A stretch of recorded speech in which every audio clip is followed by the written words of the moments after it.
அவர் நாவில் நவிற்றினாள் வம்பு நான்மலர் வார் மது ஒப்பது செம்போனார் திலகம் உலகுக்கெல்லாம் நம்பன் நாமம் நமச்சிவாயம். நம்புவார், இந்த இடத்துல நம்புதல் அப்படின்னா விரும்புதல் பொருள். இப்ப நாமத்தை எப்படி சொல்லணும் அப்படின்னு 2வது பாட்டில் சொல்றாரு, விரும்பி சொல்லணும். எப்படி சொல்லணும்? விரும்பி சொல்லணும். இப்போ நம்ம வயிற்றுக்கு உணவு சாப்பிட்றப்ப எப்படி இருக்குதுங்க? விரும்பி சாப்பிட்டா நல்லா இருக்கும். விரும்பாமல் சாப்பிட்டேன்னு வச்சுக்கோங்க, அட ஏன் கேட்குறீங்க, சாப்பிட்டதுக்கு சாப்பிடாமையே இருந்திருக்கலாம், நான் ஒன்று கேட்டேன் எங்கள் அம்மா ஒன்று செஞ்சு தருது அப்படின்னு நினைப்போம் இல்லையா? இப்போ விருப்பம் இருந்துச்சுன்னு வைங்க, இப்போ சாப்பிட்றதுலையே தெரிஞ்சிடும். இப்போ நான் சாப்பிட்றதுலையே என்ன பண்ணுவாங்க, தெரிஞ்சு போச்சுன்னா, ஓ இவர் இதை விரும்பி சாப்பிட்றாரு, இன்னும் கொஞ்சம் வைக்கலாம் அப்படின்னு தோணுமா இல்லையா? இப்போ சாப்பிட்றப்பயே தெரியுது, ஓ விருப்பம் இருக்குது. அவர் சாப்பிட்றதுலையே தெரியுது, ஓ இந்த இந்த பாருங்கள் குலோப்ஜாமுன் வச்சா உடனே பாருங்கள் எப்படி சாப்பிட்டாரு, இப்படி இன்னொன்று வைக்கலாம், ஐயா இன்னொன்று வைக்கிட்டா, வைங்க வைங்க. அப்போ விருப்பம் என்பது இன்றியமையாத ஒன்று. நம்புவார், விரும்பி சொல்லணும். நாவில் விரும்பி நவிழ வேண்டும். நவிழுதல் சொல்லுதல். ஏன் இந்த இடத்துல விருப்பம்? முதல்ல மனம் சொன்னாரு, இப்ப விருப்பம் சொல்றார். உள்ளன்பு என்பது மனம் சார்ந்தது. இந்த இடத்துல விருப்பம் அடுத்து சொல்றாரு, விரும்பாத ஒன்றை மனம் என்ன பண்ணாது, பற்றாது. கடையில் ஒரு ஸ்வீட் கடைக்கு போனால் எல்லா பதார்த்தமும் வரிசையாக ஷோகேஸில் வச்சுருக்காங்களா இல்லையா? நம்ம எல்லாமே கண்ணுக்கு தெரியுமா? தெரியாது. இப்போ நான் போனால் எனக்கு பிடிச்சது மட்டும்தான் என்ன தெரியும், அப்படி பார்ப்பேன். அப்போ அதில் எழுத்தெல்லாம் எழுதி வச்சுருப்பான், கிட்டத்தட்ட ஒரு 20, 30, 100 வகை வச்சுருப்பான். அப்போ என் மனசு எதை பற்றும்? எனக்கு எது விருப்பமோ அதை போய் பற்றும். பள்ளிக்கூடம் படித்து 12வது இன்னைக்கெல்லாம் போன, இப்போ பள்ளிக்கூடத்தில் போகிறப்ப என்ன பண்ணுவோம்? விருப்ப பாடம். என்ன பாடம்? அப்போ விருப்பமாவது கிருப்பமாவது ஒன்றும் கிடையாது. என்ன கொடுக்குறாங்களோ அதை படிக்கணும், எழுதணும், வரணும். இப்போலாம் அப்படி கிடையாது. என்ன இருக்குதுங்க? எல்லாத்துலேயும் விருப்பம் இருக்குது. துணி கடைக்கு போனால், நகை கடைக்கு போனால், எங்கே போனாலும் என்ன இருக்குதுங்க? ஹாஸ்டலுக்கு போனால் கூட எந்த டாக்டரை பார்க்கலாம்? நீங்கள் விரும்புகிற டாக்டரை பார்க்கலாம். நீங்கள் ஆமாங்க அவரை பார்க்கலாமா? உங்களுக்கு யார் விருப்பமோ அவங்கக்கிட்ட வைத்தியம் பண்ணிக்கலாம். ஏன் ஒரு ஹாஸ்டலில் 27 டாக்டர் பேர் எழுதி போட்டிருக்காங்க பாருங்க. காலையில் நரம்பு டாக்டர் இவர், மதியானம் இவர், சாயந்தரம் உங்களுக்கு யார்கிட்ட பார்க்கணும்? நாம் போட்டு கூகுளில் டெஸ்ட் பண்ணி எந்த டாக்டர் நல்ல டாக்டர், அந்த டாக்டர் இங்கே இருக்கிறார், இவர் பார்த்தார். ஏங்க அவர்கிட்ட நீங்கள் பார்த்தீங்களே உங்களுக்கு எப்படி? இல்லை இங்கே அவரை விட இவர் பரவாயில்ல, சரி சரி அப்போ மதியானம் அந்த டாக்டரை பார்க்க. இப்போ மனசு விருப்பம் சார்ந்து தான் என்ன பண்ணும்? ஒன்றை பற்றும். விருப்பம் இல்லாத ஒன்றை என்ன பண்ணாது மனசு? அடையாங்க. இப்போ விருப்பம் என்பது ரொம்ப ரொம்ப முக்கியம். விருப்பத்தை பொறுத்து தான் நம்முடைய அறிவும் செயலும் வேலை செய்யும். இச்சாசக்தியும் ஞான சக்தியும், இச்சாசக்தியும் கிரியாசக்தியும் ஞான சக்தி 3 இருக்குதா நமக்கு. இதில் இந்த இச்சைன்னு சொல்லக்கூடிய விருப்பம், இச்சைனா தான் என்னதுங்க? இந்த விருப்பம் தான் எதை முடிவு பண்ணோம்? நம்ம அறிவையும் செயலையும் தீர்மானிப்பது எது? விருப்பம். அதனால தான் ஈசனோடு உன் ஆசையை வையினாரு திருமந்திரத்தில். நீ எல்லா ஆசையும் எல்லாம் எது மேலே வேணாலும் ஆசை வைக்கிறது தப்பு இல்லை. அந்த ஆசையெல்லாம் விட சிவபெருமான் மேல ஆசை வை. உன் ஆசை சிவபெருமானோடு ஆயிடுச்சுன்னா மற்ற ஆசையெல்லாம் என்ன பண்ணுவான்? அவன் அறுத்துருவான். அவன் ஆசை அருமின் ஈசனோடு ஆயின் நும் ஆசை அருமின்.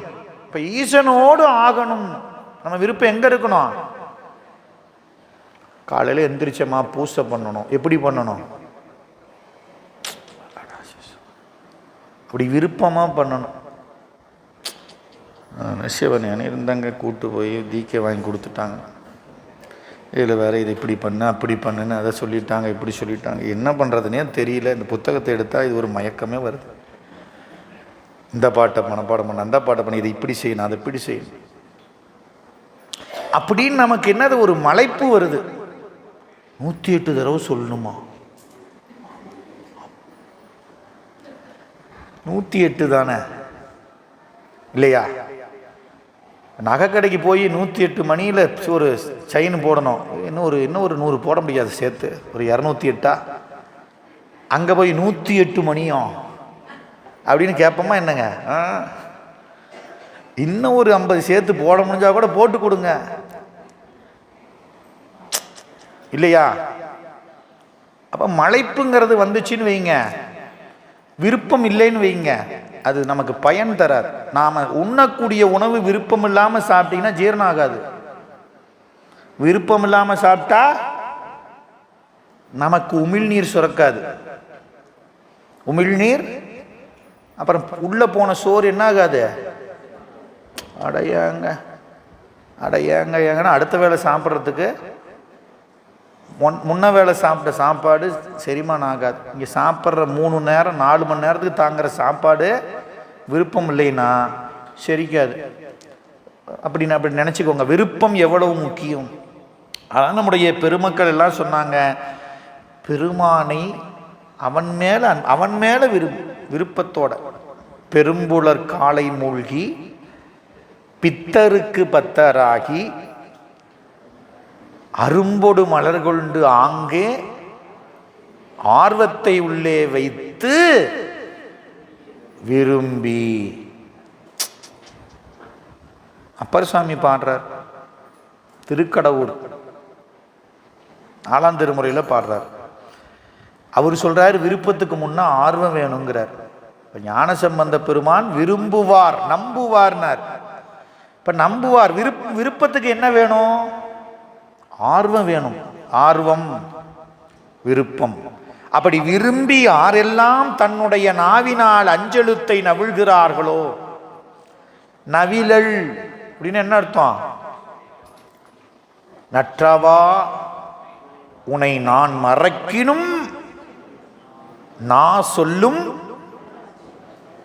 அப்ப எவ்வளவு பழக்கம் இருக்கணும் பாருங்க. அது என்னங்க பழக்க தோசைல அப்படிங்கிற அந்த மாதிரி அந்த அஞ்செழுத்தை சொல்லிக்கிட்டே இருக்க எதுக்கு எடுத்தாலும் என்ன வரும்? சிவாய நம அப்படின்னு வரும்.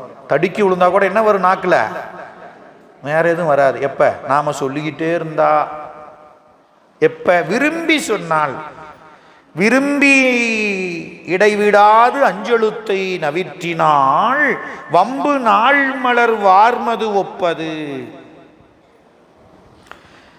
அந்த மந்திரம், அந்த இறைவன் நாமம் எப்படிப்பட்டது தெரியுமா? மருந்து போல.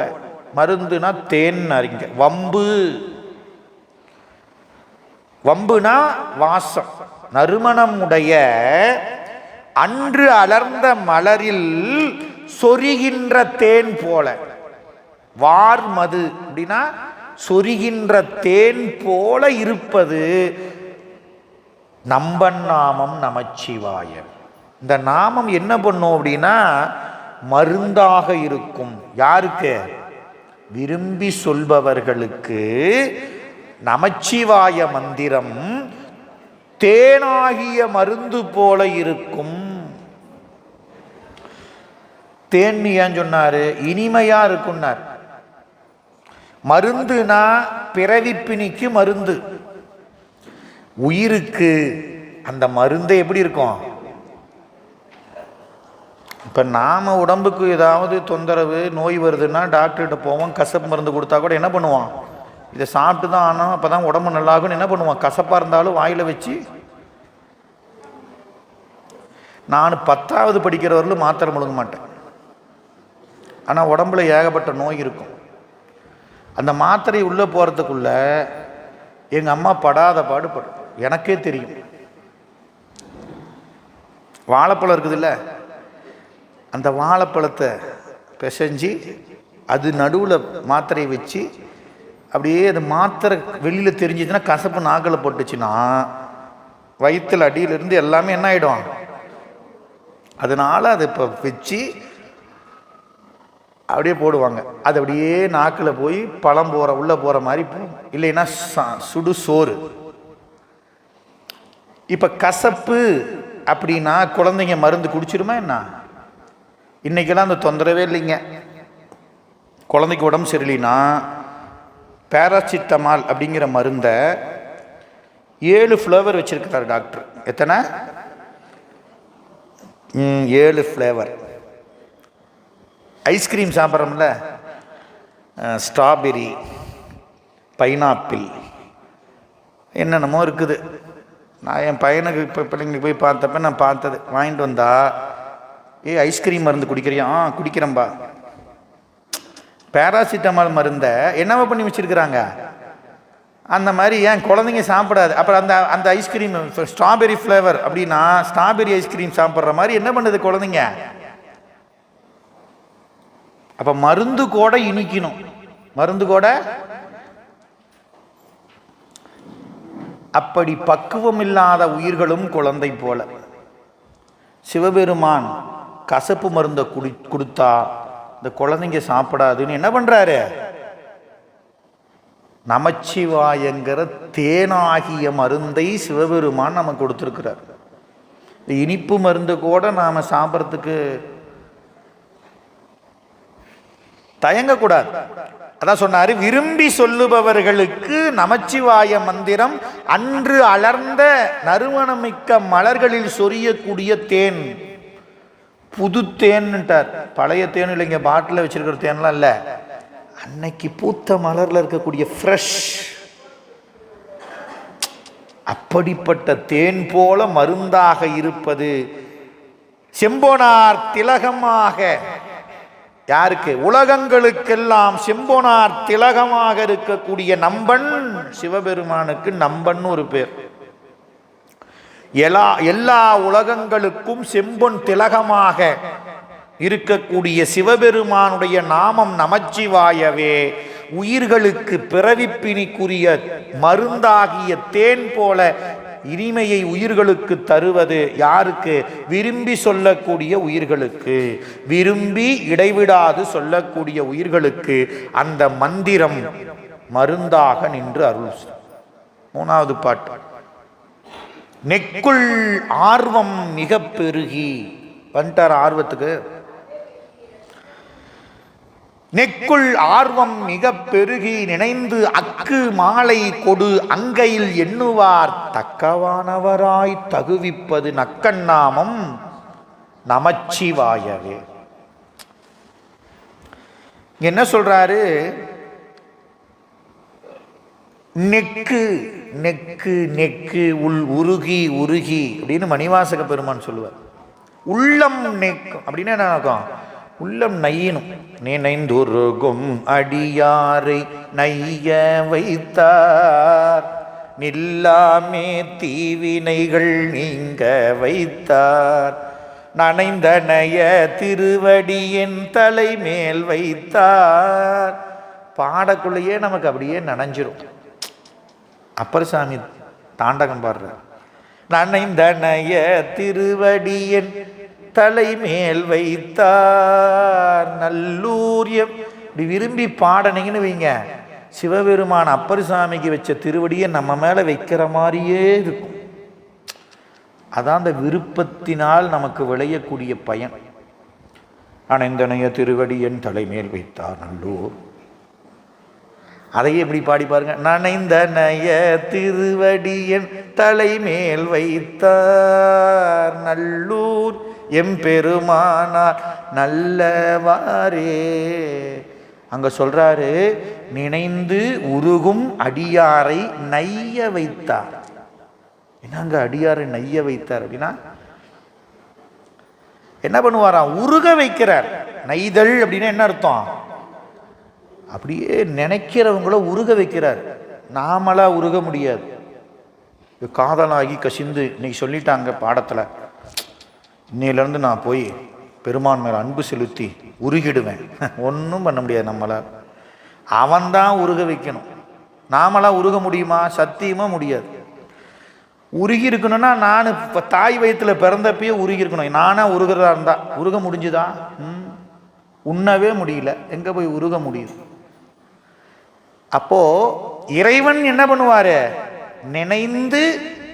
நினைக்கக்கூடிய அடியார்களை என்ன பண்ணுவாரு? ஆமா, உருக வைப்பார். அப்ப நெக்குள் ஆர்வம் மிக பெருகி நினைந்து உள்ளம் நெகிழ்ந்து. ஆர்வம்னா ஆசைன்னு பொருள். ஆர்வம்னா என்னது? ஆமா, ஆசை பத்தி முன்னாடியே சொல்லியாச்சு. ஆசை எங்க இருக்கணும் நமக்கு? இறைவன் கடல் ஏத்தும் இன்பம் இன்பமே அப்படின்னு உணர்ந்தா ஆசவன் மேல வரும். செல்வன் கடல் ஏத்தும் செல்வம் செல்வமேன்னு உணர்ந்தா ஆசை வரும். அப்படி உள்ளம் நெகிழ்ந்து ஆசை காரணமாக அந்த ஆசை பெருகி நினைக்கும் பொழுது அந்த நினைப்போட என்ன சொல்லணும்? உள்ளம் நெகிழ்ந்து சொல்லணும், ஆசை பெருக சொல்லணும். எப்படி சொல்லணும்? இந்த 3வது பாட்டில் சொல்றாரு, அக்கு மாலை கொடு அங்கையில் எண்ணுவார். அக்கு மாலை அப்படின்னா உருத்திராக்க மாலை. உருத்திராக்க மாலையை கொண்டு சொல்லணும். ஏங்க இந்த மந்திரத்தை நான் சும்மா உட்காந்து சொன்னா எனக்கு தெரியாது. ஞானசம்பந்தர் அப்படி தான் சொல்லியிருக்கிறார். இறைவன் நாமம் எப்படி வேணாலும் சொல்லலாம் இல்லையா?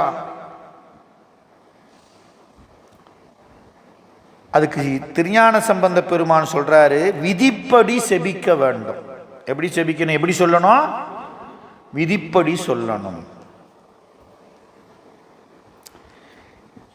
இப்போ நமக்கு இராணுவம், இந்த காவல்துறை எல்லாம் இருக்கு. நாமளும் இங்கே வாழ்கிறோம். நம்ம வீட்டுக்கு இப்போ என்கிட்ட ஒரு திருடன் வந்து என்னிடம் இருக்கிற பொருளை வழிப்பறி பண்ணிக்கிறான், கொள்ளை அடிச்சுக்கிறான். இப்போ நான் துப்பாக்கி எடுத்து சுட முடியுமா? சுட்டாது என்னது? நான் போய் நீதிமன்றத்தில் முன்னே, நீதிபதி அவர்களே, நீதிபதி அவர்களே, என்னுடைய செயினையும் அறுத்துக்கிட்டு போனான், அதனால் என்னுடைய பொருளை நான் பாதுகாக்கிறதுக்கு இவனை சுட்டி இவன் உயிரை எடுத்தேன், அதனால் நான் குற்றவாளி இல்லைன்னு சொல்ல முடியுமா? இபிகோ செக்ஷன் அப்படின்னு சொல்லி திருடனை சுற்றுறதுக்கு எனக்கு என்ன பண்ணுவார்? தண்டனை எழுதுவார். நீதிபதி எழுதுவாரா இல்லையா? இப்போ விதின்னு ஒன்று இருக்குது. என்ன இருக்குது? அவன் ஏன் செயினையும் அறுத்துட்டு போனாலும் நான் என்ன பண்ணணும்? அவனை தண்டிக்க கூடாது. சட்டம் அதுக்கு இடம் கொடுக்கல. என்ன பண்ணுது? போய் காவல் நிலையத்தில் என்ன பண்ணணும்? புகார் கொடுக்கணும், எஃப்ஐஆர் போடணும். அவங்க விசாரணை பண்ணி அப்புறம் அதை வாங்கி உங்கள் கொடுத்தா நான் என்ன பண்ணிக்கலாம்? வாங்கிக்கலாம். நானா எதை முடிவெடுத்து தண்டனை கொடுக்க முடியுமா? நம்ம மந்திரம் சொல்கிறதுக்கும் பூசை பண்ணுறதுக்கு மட்டும் என்ன கேட்குறோம்? அது என்னங்க தீக்கை வாங்கணும்? என்கிட்ட சிவலிங்கம் இருக்குது, நான் பாட்டுக்கு எடுத்து தண்ணி ஊற்றுறேன், பூ வைக்கிறேன், நான் தேவாரம் எனக்கு பாட தெரியும், பாருங்க, காதலாகி, பார்த்தீங்களா, நான் பாடலை, பாடு. அது என்ன அங்கே போய் ஒரு உரிமை வாங்கி அதை கேட்டு நான் செய்யணும் அப்படின்னு கருதி நிற்கிற உயிர்கள் ஏராளம். நான்லாம் 7 வருஷமாக போகாமல் இருந்தேன் தீக்கை வாங்கிறதுக்கு. ஆமாம், தீக்கை நான் எதுக்கு தீக்கை வாங்கணும், எதுக்கு தீக்கை வாங்கணும்னு அத்தனை தீவினையை செஞ்சு வச்சுருந்தேன் நான். அதனால எனக்கு என்னது குழப்பமே இருந்துச்சு. என்ன பண்ணுறது? மொல்ல ஒரு வழியாக ஏதோ சாமி கருணை, ஏதோ இந்த தெரிஞ்சோ தெரியாமையோ திருமுறையை சொன்னேன். தெரிஞ்சு சொன்னா தெரியாமல் சொன்னானா எனக்கே தெரியாது, ஆனால் சொன்னேன். அதனுடைய பயன் குருநாதர் முன்னால் உட்கார வச்சு பெருமான் கருணையை செஞ்சார். இப்போ நம்முடைய அறியாமையின் காரணமாக, நாம் செஞ்ச தீவினையின் காரணமாக நமக்கு இந்த கேள்வியெல்லாம் வரும். எதுக்கு இது பண்ணணும், எதுக்கு அப்படி பண்ணணும், ஏன் சிவபெருமான் நமக்கு அருள் செய்ய மாட்டாரா? திருநீர் பூசினா தான் அருள் செய்வாரா? உருத்திராக்கம் போட்டால் தான் அருள் செய்வாரா? அங்கே போனால் தான் அருள் செய்வாரா? இதை செஞ்சாதான் செய்வாரா அப்படின்னு. அவர் அருள் என்பது எல்லா உயிர்களுக்கும் உண்டு, அதில் எந்த ஒரு சந்தேகமும் கிடையாது. அவன் அருள் எல்லா உயிர்களுக்கும் உண்டு. ஆனால் அவனை அடைந்த உயிர்களுக்கு என்ன பண்ணுவான்? சிவபெருமான் அன்பனாகி விடுவான். என்ன ஆயிடுவான்? எல்லாருக்கும் எல்லாத்தையும் கொடுக்கிறவன் தன்னை அடைக்கலமாக அடைந்த அடியார்களுக்கு தன்னையே தருவான். அதுதான் சிவபெருமான். மற்ற எல்லாருக்கும் எல்லாம் தரவன் தான் அவன். ஆனால் தன்னை அடைந்தவர்களுக்கு தன்னையே தருவான். தந்தது உந்தன்னை கொண்டது. மாணிக்கவாசர் பாடுறார், சாமி உன்னையே எனக்கு கொடுத்துருக்கிறீங்க. அப்ப விதின்னு ஒன்று இருக்குது. என்ன இருக்குது? விதிப்படி ஓத வேண்டும். இப்போ நாமளாம் எதுக்கு கூடியிருக்கிறோம்? இப்போ இந்த காதலாகி கசிந்து கண்ணீர் மல்கி இந்த பதிகத்தை எப்படி பாடணும்னு தெரிஞ்சுக்கிறதுக்கு நாம் இங்கே வந்திருக்கிறோம். இதில் என்ன சொல்லப்பட்டு இருக்கிறதுங்கிற அந்த உண்மைத்தன்மை நாம் புரிஞ்சுக்கணுங்கிறதுக்கு வந்திருக்கிறோம். இல்லைன்னா நாமளாக ஒன்று கற்பனை பண்ணி விபரீத அறிவினால் என்ன பண்ணுவோம்? வேற ஒன்று நினைச்சிருப்போம். அந்த அறிவுக்கு விபரீத அறிவுன்னு பேர். என்ன விபரீத அறிவுனா? உண்மை அல்லாததை உண்மை என்று மாறி உணரக்கூடிய அறிவுக்கு விபரீத அறிவு. அப்போ நமக்கு திருவாவூர் ஆதீனத்தில் நம்ம குருமகா சன்னிதானங்கள் கருணையோட மாதம் ஒரு தடவை அன்பர்கள் இந்த திருமுறைகளை சிந்திக்கணும், எப்படி பாடணும்னு தக்க ஆசிரியர்கள் வாயிலாக அவங்கள பாட இது விதி. புத்தகம் கொடுத்தாச்சு, யார் வேணாலும் எப்படி வேணாலும் பாடிக்கிட்டுங்கிறதுல இப்படி தான் பாடணுங்கிறது ஒரு விதி. அதுபோல ஞானசம்பந்த பெருமான் சொல்றாரு, அக்கு மாலை கொடு அங்கையில் எண்ணுவார். அங்கைனா அழகிய கைன்னு ஒரு பொருள். அங்கன் அங்கனன் இறைவனுக்கு பேர். அழகிய கண்ணோட்டம், அழகியன கருணைன்னு. எண்ணுவார் ஜெபிப்பவர், ஜெபித்தல். அப்ப அந்த உருத்திராக்க மாலையை விரலினுடைய இடையில வைத்துக்கொண்டு விதிப்படி, என்ன விதி? குருநாதர் எப்படி சொன்னாரோ அப்படி எண்ணணும். ஏங்க இப்படி எண்ணணுமா, இல்லை இப்படி எண்ணணுமா? அப்போ அவரவர்களுக்கு மந்திர உபதேசத்தில் என்ன மந்திரம் வாய்க்கப்பெறுகிறது எப்படின்னு உணர்த்தியிருப்பாங்க, அந்த விதி இருக்கும். அதுபடி என்ன பண்ணணும்? உருத்திராக்க மாலையை வச்சுக்கிட்டு ஒரு ஆடை போட்டு மறைச்சி, ஏன் நீயும் நானுமா ஏக போகமா, யாரும் இல்லைங்கிறத உணரணும். நாம் இந்த கிரியையெல்லாம் எதுக்கு வச்சிருக்கிறாங்கன்னா நம்ம உணர்வுக்காக வச்சிருக்கிறாங்க. நாம் என்ன நினச்சிக்கிட்டோம்? இது இப்படி செய்யணுமா இப்படி செய்யணுமா? மந்திரம் தானே சொல்லணும். நேராக மாலை எடுக்க வேண்டியது 108 தானே, 2 சுத்து அப்படின்னு சொல்றது இல்லை மந்திரம். அதுக்கு முன்னே என்ன சொன்னாங்க? ஒரு பஞ்சபாத்திரத்தில் நீர் கொண்டு வா, நீ அமரக்கூடிய இடத்துல அந்த நீரை அத்திரமாவன் அஞ்செழுத்துமேன்னு சொல்லி தெளி. அப்புறம் என்ன பண்ணும்? ஒரு விரிப்பை போட்டு கிழக்கு அல்லது வடக்க நோக்கி உட்காருங்க. அப்புறம் என்ன பண்ணணும்? கொண்டு வந்த வெறும் நீரை அருள் நீராக மாற்றணும். அருள் நீராக மாற்றுறதுக்கு அருள் எங்கே இருக்குது? எங்கேயும் தேடாத ஓங்கட்டியே இருக்குது. எங்கே இருக்குது? புருவ மத்தியில் இருக்குது. அந்த அருளை முத்திரையினால் செலுத்தி அந்த குவளையில் இருக்கக்கூடிய நீரை அருள் நீராக மாற்று. அந்த அருள் இப்போ இது வெறும் நீரில் அருள் நீர், அருள் நீரை கொண்டு உடம்பை சுத்தம் பண்ணு, உன்னுடைய அங்கங்களை எல்லாம் சுத்தம் பண்ணு. சுத்தம் பண்ண பிறகு திருநீரை எடுத்து வச்சு திருநீரில் மந்திர ஆற்றல் எல்லாம் சொல்லி அதுக்கப்புறம் நீர் விட்டு குழைத்து குறித்த இடங்களில் குறித்த அளவு குறித்த முறையில் நீரை பூசின பிறகு நம்முடைய அங்கத்தை தூய்மை செய்வது, நம்முடைய உள்ளிருக்கக்கூடிய அகத்தூய்மை செய்வது. மூச்சினால் இங்கே தொட்டு புறத்தில் இருக்கிற உடம்பை சுத்தம் பண்ணிடுறோம், உள்ளே இருக்கிறதைய சுத்தம் பண்ணுமே. அதுக்கு ஒரு கிரியை சொல்லி மந்திரத்தில் சுத்தம் பண்ண பிறகுதான் எங்கே வரணும்? ஜபமாலையே எடுக்கணும். இதுதான் விதின்னு சொல்லுவோம். இதுதான் என்னது? இதெல்லாம் பண்ணலன்னு வைங்க, நேராக எடுத்து நான் பாட்டுக்கு மந்திரம் சொல்கிறேன்னா நம்ம மனம் ஒருப்படாது, மனம் அந்த செயலுக்கு வந்து நிற்காது. ஒரு விளையாட்டு நடக்குது, கிரிக்கெட் நடக்குது, ஃபுட்பாலு, ஹாக்கி. இன்னைக்கு நான் வரப்போ ஹாக்கி பள்ளிக்கூடத்து பிள்ளைங்களாம் எல்லாம் பஸ்ஸு நிறைய ஏறினாங்க.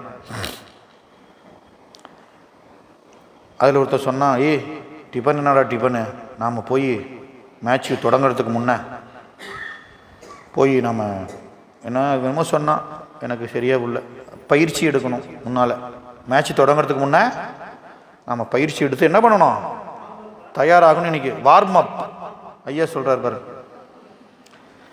தயார்படுத்தி நம்ம இது பண்ணிக்கணும். அப்படின்னு என்ன பண்ண, தயார்படுத்தி கொள்ளணுங்கிறான். இப்போ இத்தனை நாள் பயிற்சி எடுத்துருக்கிறான், ஒரு மாதமாக பள்ளிக்கூடத்தில் பயிற்சி தராங்க, ஒரு மாதமாக பயிற்சி எடுத்துக்கிட்டு இன்றைக்கி மேட்ச் விளையாட போகிறாங்க. நம்ம சொல்கிறான் என்ன பண்ணணும், தயார்படுத்தி கொள்ளணும். அப்படின்னு என்ன அர்த்தம், விளையாடுறதுக்கு முன்னே 1 மணி நேரம் ஓடி உட்காந்து எந்திரிச்சு இதெல்லாம் பண்ணாதான் என்ன பண்ண முடியும். விளையாட்டு நேரத்தில் அந்த கையோ அல்லது காலோ என்ன பண்ணும், திறனோட வேலை செய்யும். பந்தை உதைக்கும்,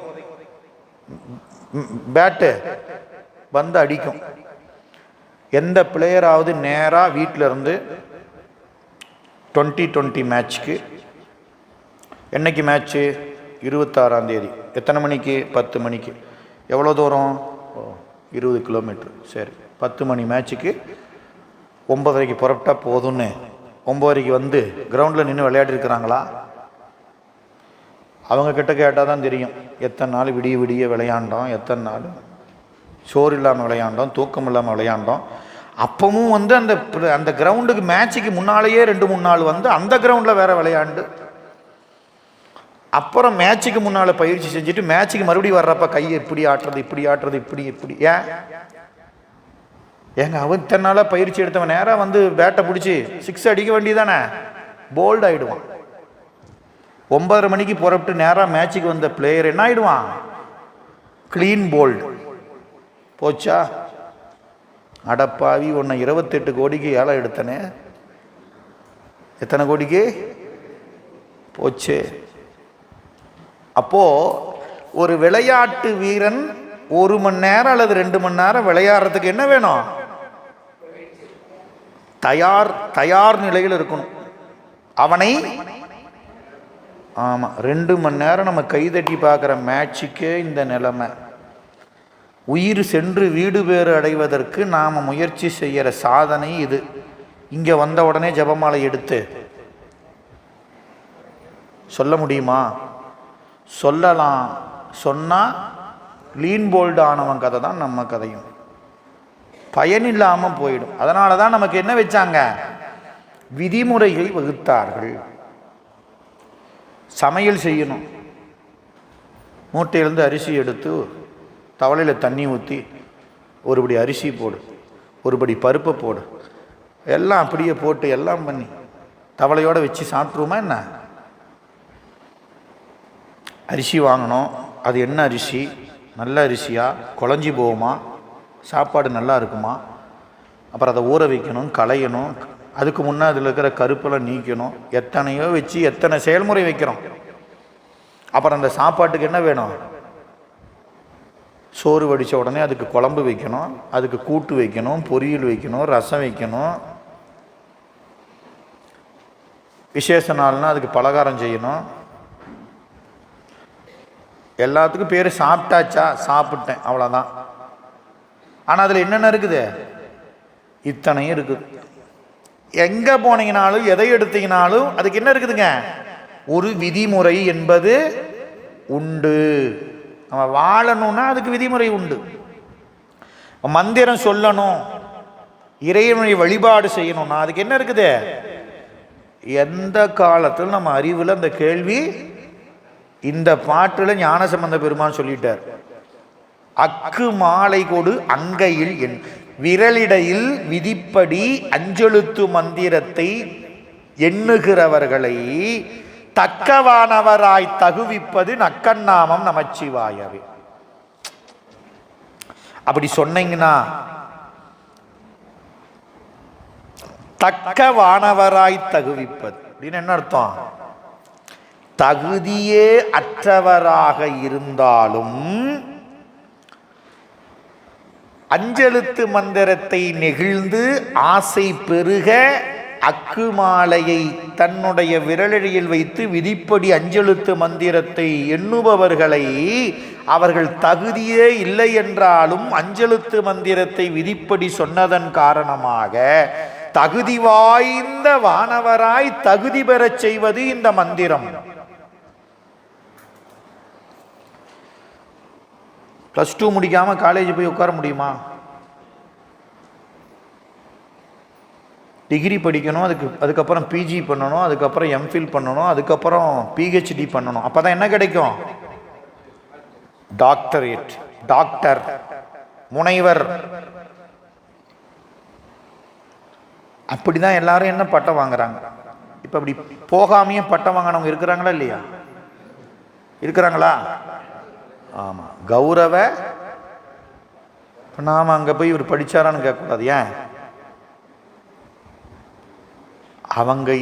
அவங்க செஞ்ச அந்த தொண்டோ அல்லது அவங்களுடைய வாழ்வின் நிலையோ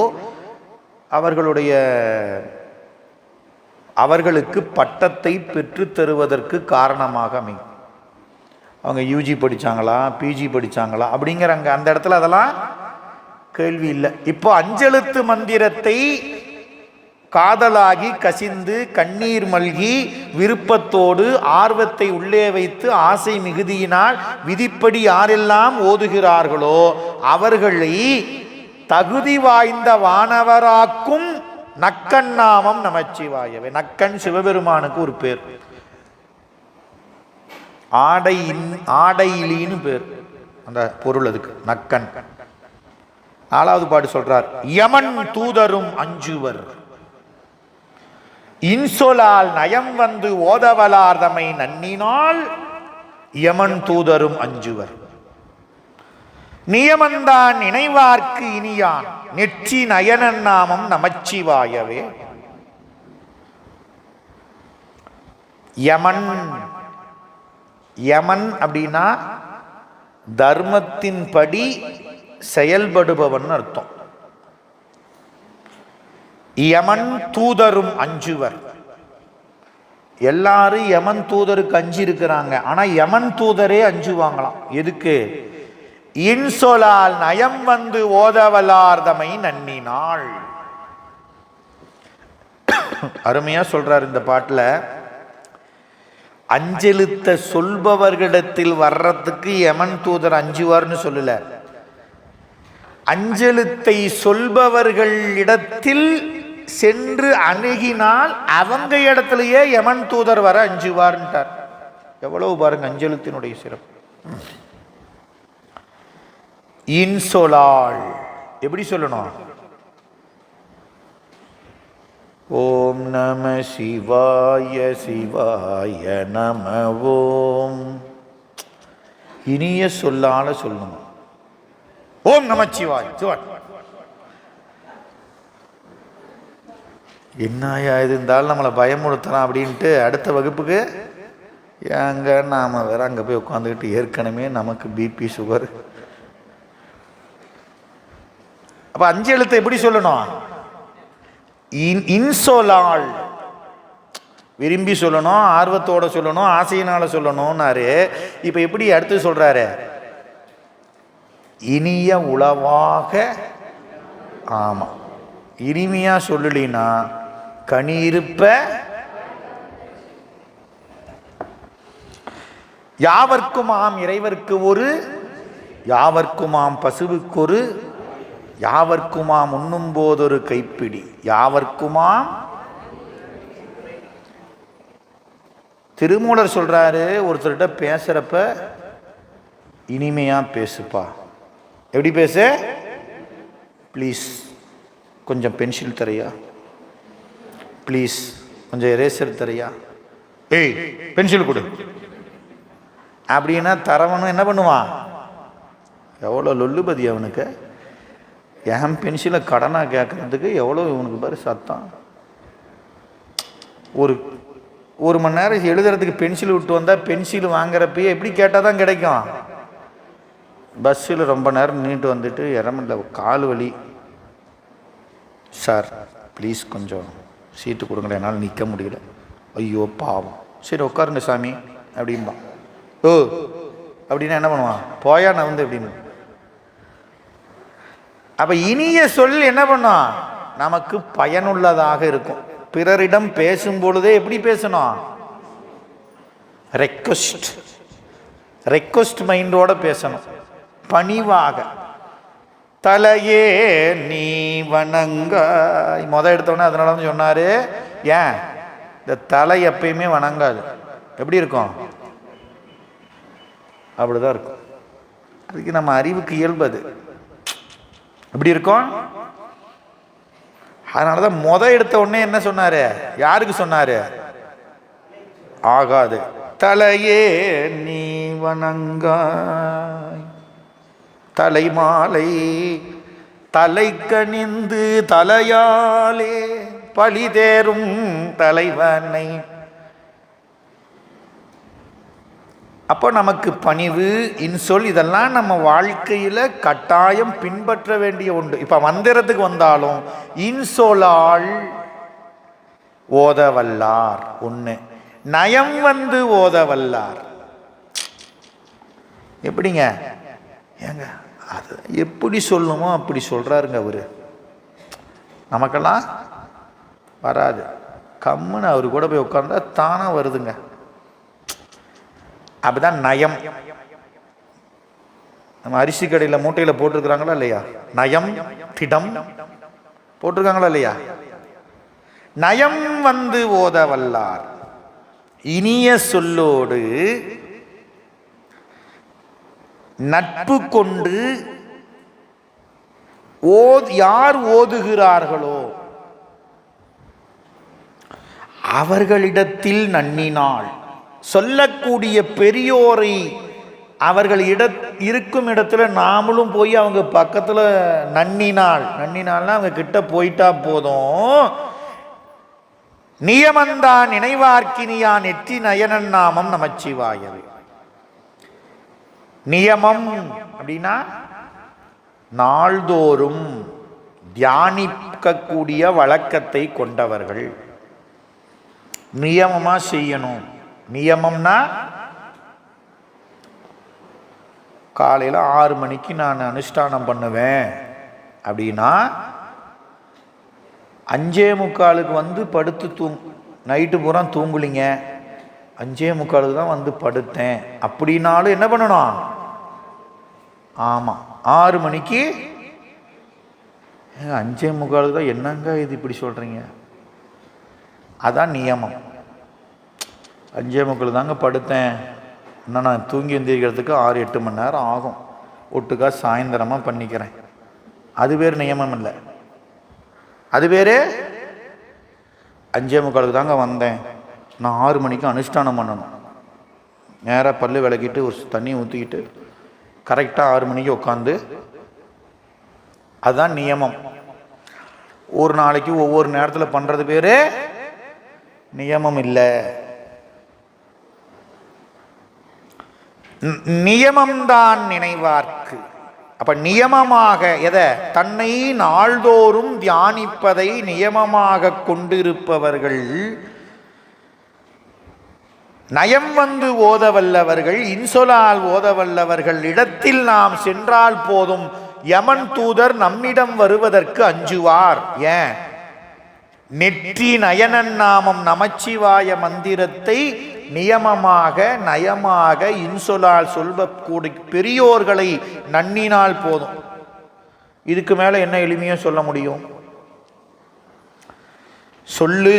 சொல்லுலினா சொல்ற இடத்துல போய் உட்காரு, சேர்ந்து கொண்டார். அப்ப திருநாமம் அஞ்செழுத்தையும் யாரு நயமாக சொல்லி வழிபடுகிறார்களோ அவர்களிட கிட்ட போனா போதுன்ட்டார். அது என்ன குறிப்பு சொல்றாரு? அஞ்செழுத்தை சொல்பவர்களுக்கு மட்டுமல்ல, அஞ்செழுத்தை முறையாக நியமமாக இன்சொலால் ஜெபிப்பவர்கள் பக்கத்துல அவர்களை சார்ந்திருந்தால் கூட போதும், சார்ந்தவர்களுக்கும் யமவாதனை கிடையாது. அதனாலதான் முன்னையெல்லாம் இறைவன் புகழை பாடக்கூடிய பேசக்கூடிய இடங்கள் என்ன பண்ணுவாங்க? கூட்டம் கூட்டமாக போய் உட்காந்துருப்பாங்க. எதா புரிஞ்சுதா? ஐயா 3 மணி நேரமாக உட்காந்துக்கிட்டு வந்தேன். தெரியலிங்க. எதுக்கியா போனேன்? தெரியலிங்க. என்னையா எது கேட்டாலும் தெரியல. என்னமோ சொன்னாங்க, நானும் போனேங்க, உட்காந்துங்க. அதுக்கு என்ன பயன்? இந்த பாட்டு தான் சொல்றாரு பாருங்க. நீங்க போய் அடியார் கூட்டத்தில் உட்கார்ந்துருந்தீங்கன்னா அடியார்களை சார்ந்து இருப்பவர்களையும் யமவாதனை அணுகாது. யமவாதனை நெல்லுக்கு பாயிறது அப்படின்னு சொல்லுவாங்க. அதுபோல அடியார் கூட்டத்தில் இருந்தா அடியார் கூட்டத்தோட சேர்ந்து இருப்பவர்களுக்கும் என்ன கிடையாது? யமவாதனை. ஆமா ஆமா அவங்காலியா என்ன சேர்த்திடுவாங்க? நம்மளையும் அடியார் கூட சேர்ந்து சும்மா உட்கார்ந்து வேடிக்கை பார்க்க வந்தவன் அப்படின்னு கணக்கு போட மாட்டாங்க. இவனும் சிவனடியார் அற்றக்குது, அவங்கிட்ட நாம போகக்கூடாது. எப்ப அடியார் கூட்டத்தில் சார்ந்து இருந்துட்டோம்னா நம்ம மேல ஒரு கண்ணு எங்க வச்சிருவாங்க? யமலோகத்துல இருந்து வைப்பாங்க. ரோட்ல போறப்பையும் இவன் அவங்காலு, கடல்ல போறப்பையும் இவன் அவங்காலு. நந்தமர் ஊரன் என்றான்.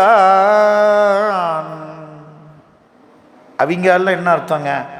அவங்காலுங்கிறீங்களே. சிவபெருமானே சொன்னாரு, நம் தமர் ஊரன் என்றான் நொடித்தான் மலை. சிவபெருமானே சொல்றாரியா? அவரு நம்மாளுங்கன்னு சிவபெருமானே சொல்றாரியா? அவங்க கிட்ட போகாதன்னு யமன் சொல்லுவான். எங்க? யமலோகத்துல. அடுத்த 5வது பாட்டு.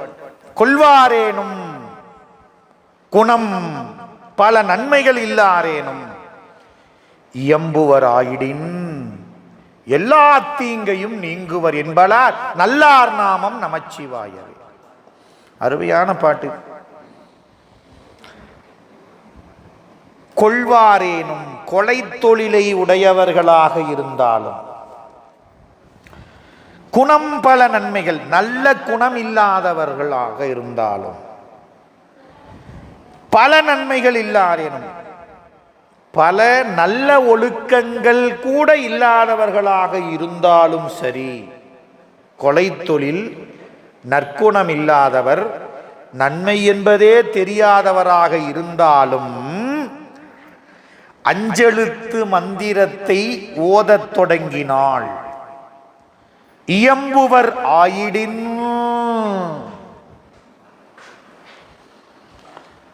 அப்படின்னா என்ன பொருள்? இந்த பிறவியில கள்வன் கடியன் மனவழியன் எண்ணாதே வல்லல் வரவர வந்தொழிந்தான். சிவபெருமான் என்ன பண்ணுவாரு? இவன் டேஞ்சரு, இவன் கள்வன், வேலைக்காகாதவன் அப்படிலாம் நினைக்க மாட்டாராம். என்ன பண்ணுவாரு? லிஸ்ட்ல தொலைவார். எந்த லிஸ்ட்ல? பேரேடு எழுதும் கீழ்கணக்கு. ஆமா, அந்த எழுதுற 2 பேர் அசிஸ்டண்ட். அவங்க பேர் சித்திரர் குப்தர். அவங்களுக்கு இன்சார்ஜி யமதர்மன். அவருக்கு முதலாளி சிவபெருமான். இப்போ யார் கணக்கு எழுதுறாங்கன்னா சிவபெருமான் கணக்கு எழுதுறார். அதுக்கு 3 பேரை வச்சிருக்கிறார். ஒரு இன்சார்ஜி, 2 கிளர்க்கு. மறந்துடாதீங்க. இவங்க எழுதின பேரேட்டில் தொலைவரார். என்ன தொலைவராரு? இவனுக்கு இன்னும் எத்தனை பிறவி கொடுக்கலான்னு நான் இல்லை. இதுக்கு முன்ன எடுத்த பிறவியில் எங்கேயாவது தப்பி தவறி ஏதாவது ஒரு புண்ணியத்தை பண்ணியிருக்கிறானா இவன் அப்படின்னு சிவபெருமான் தொலைவரார். சின்ன ஒரு புண்ணியம் என்னதுக்கு? ஏதோ ஒரு சின்ன புண்ணியம் ஏதோ பண்ணியிருக்கிறேன். உடனே தூக்கி என்ன பண்றாரு? அது 78வது வயசில் நான் அனுபவிக்க வேண்டிய புண்ணியத்தினுடைய இன்பமாக இருக்கும்.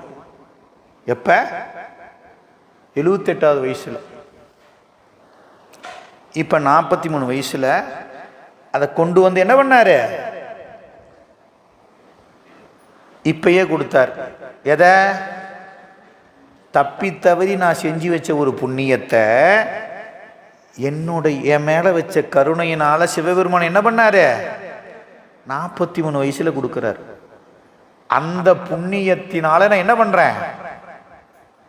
ஐயோ அப்பா, இந்தாளா இவனை பார்த்தாவே சோறு சிக்காதியா, கடுமையான சரியான ரவுடியாட்டு இருக்குது,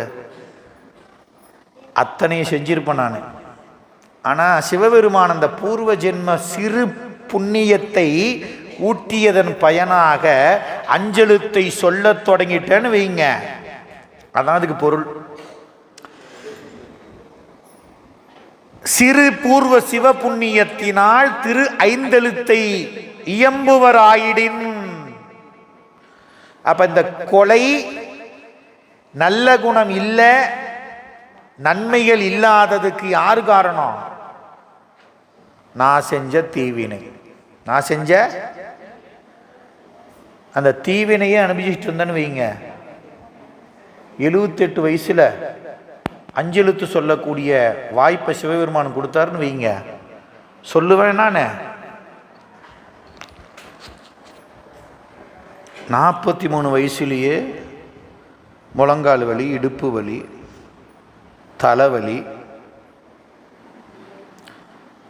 நைட்டு இந்த பக்கம் வலிக்குது, பகலில் இந்த பக்கம் வலிக்குது. 78 வயசில் அஞ்செழுத்து சொல்லக்கூடிய வாய்ப்பை சிவபெருமான் கொடுத்தா அஞ்செழுத்தை சொல்லுவேன்னு நினைக்கிறீங்க? ஐயோ அம்மா. இப்போ சிவபெருமான் எவ்வளோ கருணை உள்ளவன் பாருங்க. அதனால தான் அவன் ஊட்டுபவன்னு சொன்னாங்க. நூல்களில் சிவபெருமான் என்ன சொன்னாங்க? வினையை ஊட்டுபவன். குழந்தைக்கு எப்போ ஐஸ்கிரீம் தரணும், எப்போ சோறு கொடுக்கணும், எப்போ தோசை கொடுக்கணும், எப்போ இட்லி கொடுக்கணும், எப்போ மருந்து கொடுக்கணும், எப்போ அடி கொடுக்கணும், எல்லாம் ஒரு தாய்க்கு தெரியும். அப்பப்போ அதை என்ன பண்ணுவா? குழந்தைக்கு தெரியாது. சளி பிடிச்சிருந்தாலும் ஐஸ்கிரீம் தான் கேட்கும் குழந்தை. ஆனால் தாய்க்கு தெரியும். ஐயோ, இப்போ ஐஸ்கிரீம் வாங்கி கொடுத்தோம்னா அந்த சளி பூரா உள்ளே கட்டிச்சுன்னா ரொம்ப பிரச்சனை ஆகிடும் குழந்தைக்கு அப்படின்னு என்ன பண்ணுவா? அடி கொடுப்பா. எதை எப்போ தரணும் என்பது குழந்தைக்கு தாய்க்கு தெரியும். அதுபோல் சிவபெருமானுக்கு தெரியும் நமக்கு எதை எப்போ தரணும்னு. ஆனால் நமக்கு தெரியாது. நாம் என்ன பண்ணுவோம்? 12:15 ஆகி போச்சு, டீ எப்போ கொண்டாந்து தராங்க பாரு. நானும் பார்த்துக்கிட்டே இருக்கிறேன். 11 ஆச்சு, 11:15 ஆச்சு, 11 ஆச்சு. சிவபெருமானுக்கு தெரியும் 12:15 தான் டீ கொடுக்கணும்னு. ஏன்? அவருக்கு தான் தெரியும், எனக்கு தெரியாது. இன்னைக்கு 12:15 தான் டீ கொடுக்கணும்னு யாருக்கு தெரியும்? அவர் அப்போ கரெக்டாக கொடுப்பார். எது எப்போ எப்படி தரணுமோ அப்போ அதை கொடுத்துருவார். அதுதான் சிவபெருமானுடைய எளிவந்த தன்மை. தாயை சிறந்த தயாவுடைய தத்துவன். அப்போ நமக்கு தீவினை காரணமாக நாம் எடுத்த பிறவியில் என்ன செய்வோம்? சிவபெருமான்னா யாருன்னே தெரியாது. கோயிலா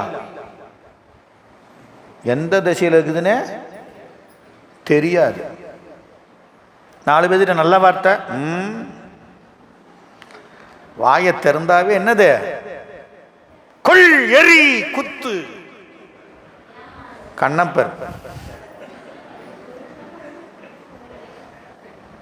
அப்ப நாம செஞ்ச தவத்தின் ஈட்டம் இருந்தா தான் என்ன பண்ண முடியும்? இப்ப நாம செஞ்ச தீவினைகளால கொலை தொழிலே செய்பவராயினும், நல்ல குணம் இல்லாதவராக இருந்தாலும், நன்மைகள் என்பதே தெரியாதவனாக இருந்தாலும், அந்த ஆன்மா செஞ்ச சிறு பூர்வ புண்ணியத்தினால், சிவபுண்ணியத்தினால், நல்லா புரிஞ்சுக்கோங்க, சிவபுண்ணியம் செஞ்சிருந்தா, புண்ணியம் வேற சிவபுண்ணியம் வேற, பதிப்புண்ணியம் வேற பசு புண்ணியம் வேற.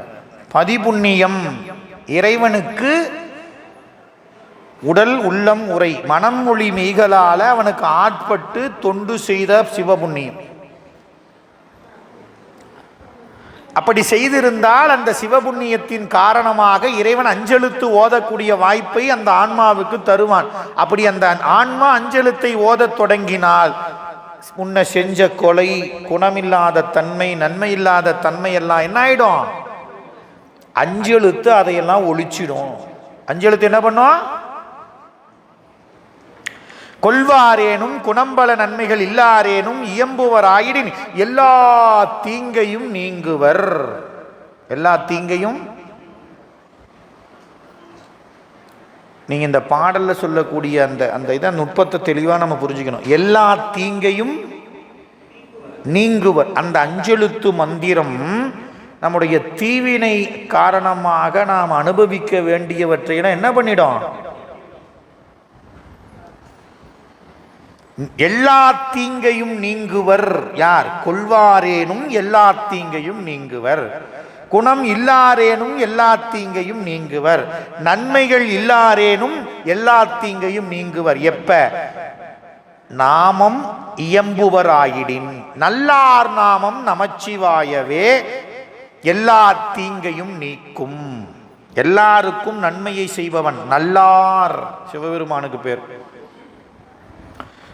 6வது பாட்டு.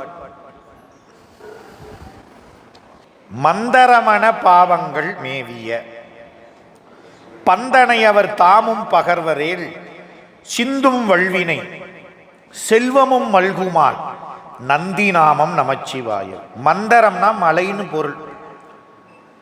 மந்தரமலை அப்படின்னா பார்க்கடலை கடைந்த பொழுது மத்தாக கொண்டு வந்து நிறுவியது இந்த மந்தரமலை. இந்த இடத்துல மலைன்னு ஏன் சொல்றாங்க? மலைங்கிறது நிலை பெற்றிருப்பது, உயர்ந்திருப்பு. நம்ம வினை எப்பேற்பட்டது? மலை மாதிரி நல்லா நங்கூரம் போட்டு இருக்கும். எப்படி இருக்கும் நம்ம வினை?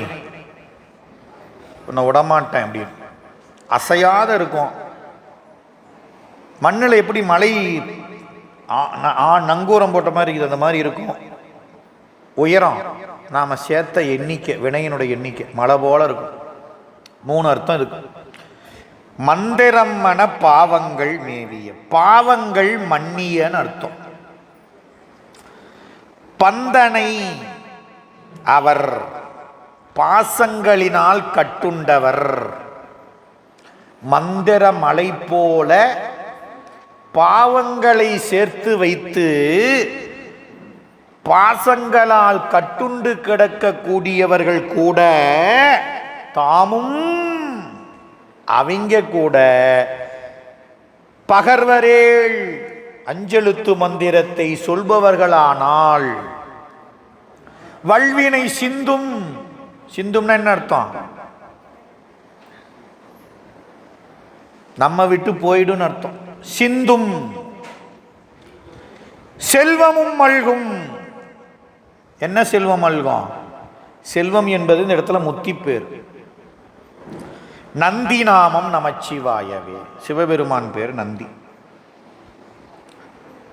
மலை போல பாவங்கள் நிலை பெற்ற பாவங்களை சேர்த்தவர்கள், பாசங்களால் கட்டுண்டு மீள முடியாமல் கிடக்கக்கூடியவர்கள் கூட அஞ்செழுத்தை சொன்னால் வல்வினையெல்லாம் மாயும்.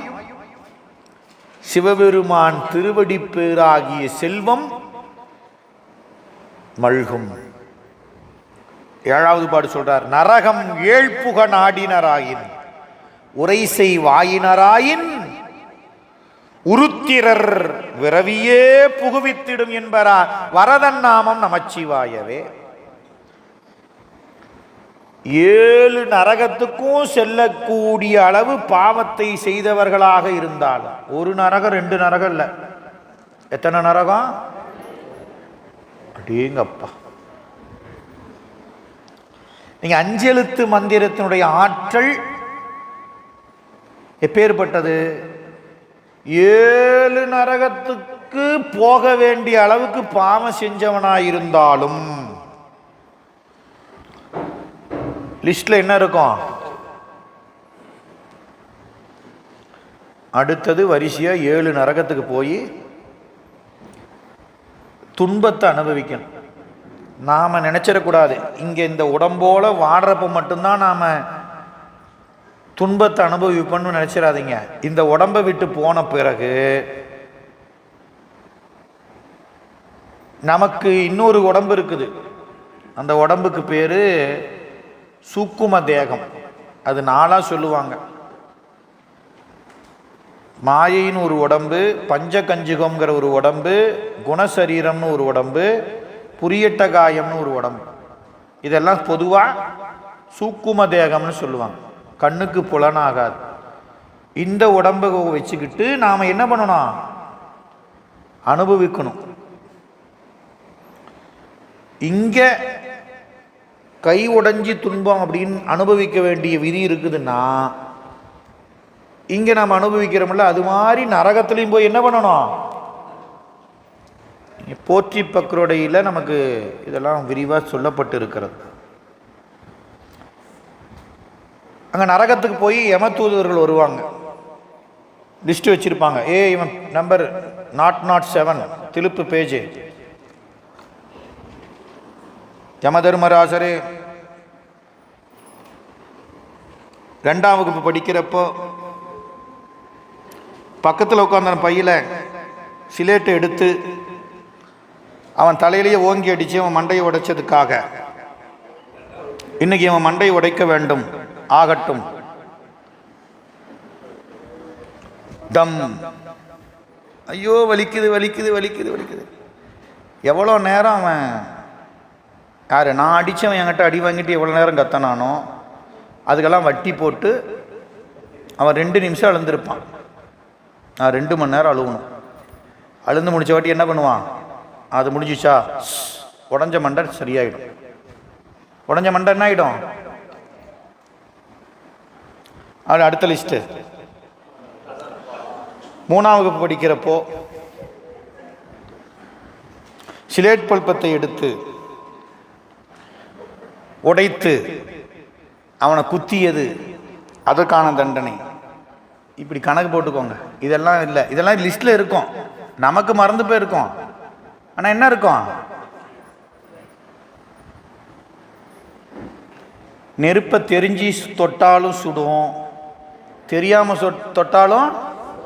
அறியா பையங்க விளையாட்டாவும் மண்டையை உடைச்சிட்டான், அதுக்கு போய் தண்டனை கொடுக்கலாமா?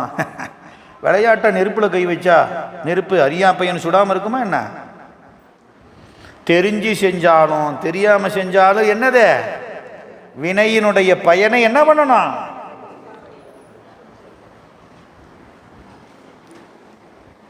விசார சருமர் ஆற்றங்கரையில் உட்கார்ந்துட்டு சிவபூஜை பண்ணார். கண்ணப்பர் வேட்டைக்கு போனார். சிவபெருமானை பார்த்தான், அன்பு வயப்பட்டார். நம்பி ஆண்டார் நம்பி பிள்ளையாரை பூஜை பண்ண போனார். அவரிடத்துல அருள் பெற்றார். இப்படின்னு அருள் குழந்தைங்க வரலாற்றை நம்ம குழந்தைங்களுக்கு சொல்லி கொடுத்தா பக்கத்தில் இருக்கிற பையன் மண்டைய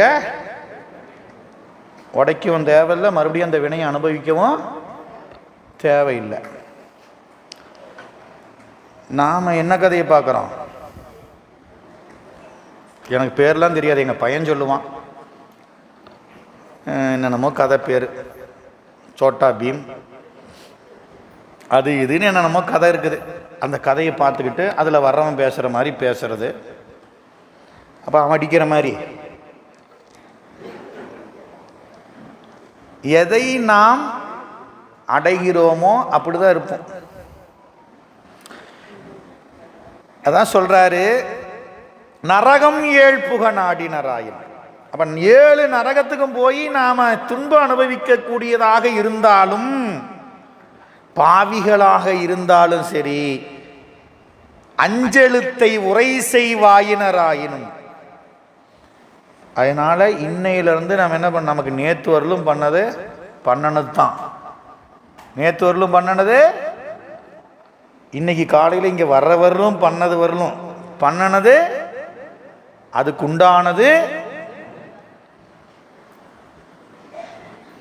இதுக்கு என்னங்க விமோசனம்? எழுதனவனா பார்த்து அதை அழிச்சாதான். ஒரே வழி என்னது? எழுதனவனா பார்த்து, நீதிபதியா பார்த்து என்ன பண்ணணும்? நன்னடத்தை கருதி ஆயுள் தண்டனை அனுபவிக்க வேண்டிய கைதியாக இருந்தாலும் சிறையில் அவர் இத்தனை ஆண்டும் வாழ்ந்த அவருடைய நன்னடத்தையை கருதி வரக்கூடிய தலைவர் பிறந்த நாளில் அவரை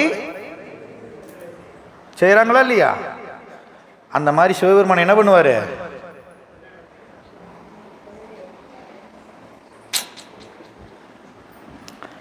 ஏழு நரகத்துக்கு போகணும்னு பேர் லிஸ்ட்டில் இருக்குது.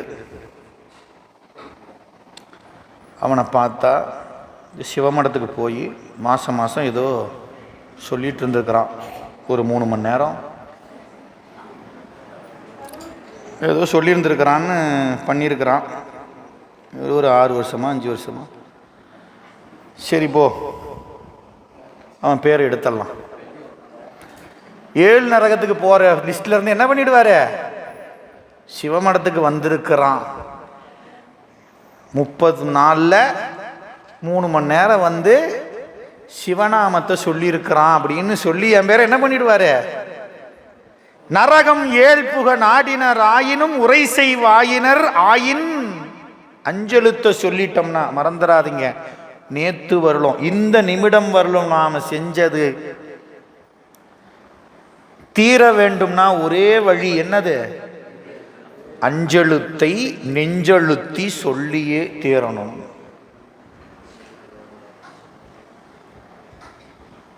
என் கணக்கு தான் முடிஞ்சிருச்சு, 5 எழுத்து சொல்லிட்டேன். மறுபடியும் புதுசாக கணக்கு ஓப்பன் பண்ணிடலாமா?